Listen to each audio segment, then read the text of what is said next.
Welcome back. It's been 2 years since the first video has dropped.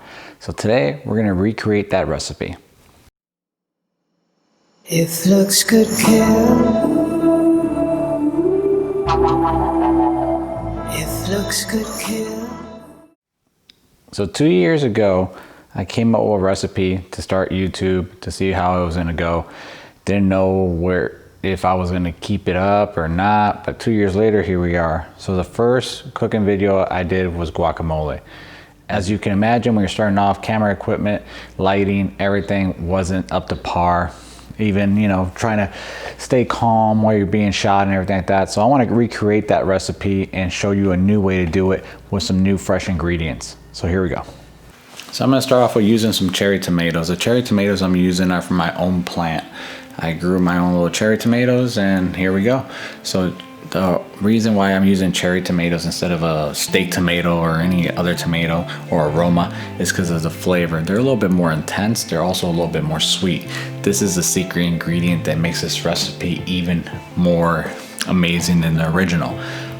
Now all you're going to do is take your knife, slice it down the middle, and then quarter them. Next, I'm going to grab a red onion. I like the red onion because it's a little bit sweeter than the white. Also the color. I'm going to go for a medium dice. Just a nice little rough dice. I'm not looking for a very small dice. I still want to be able to see it. That's why I also chose the red onion over the white, because the color does stand out a lot. Now for the cilantro, always use the stem. The stem is where all the vitamins are. So just take a nice slice of cilantro. You need about 2 ounces. For the avocado, the trick is take out the pit at the top first, then take the knife, run it up and down, open it up, and pull out the heart. Use a knife to pull the heart out. Now you put all the ingredients in a bowl, use a spoon to get the avocado out of the shell.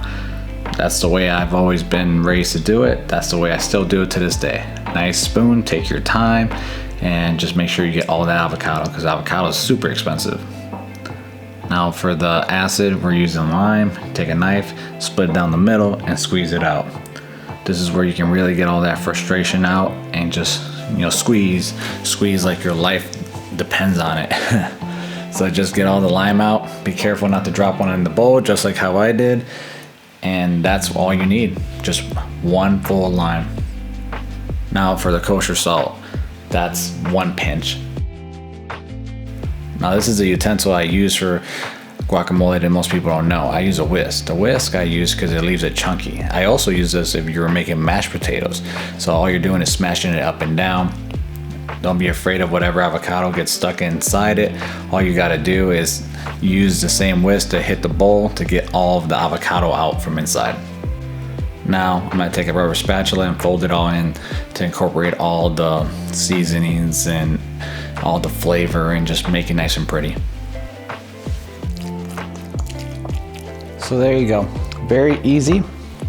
Now, of course, for the most important part, you gotta taste it. I already added salt, but you never know. Sometimes the ingredients aren't where they're supposed to be, so you have to taste, add, taste, add. The lime is perfect. I just need a little bit more salt. Mix it up again, and now it should be perfect. So this is more of a rustic guacamole. This one you can use more for garnishing, almost like a relish, because it has nice big chunks of cherry tomato and everything's really organic. So this one's really nice for plating. So I hope you like that recipe. It's one of my favorite recipes. It's the first recipe and it started everything. So it's really close to my heart. I love it. I love you guys. As always, hit subscribe. Don't forget to leave me any comments, any suggestions for future videos. Any support would be awesome. We're just here to keep it growing. Thank you. Bye.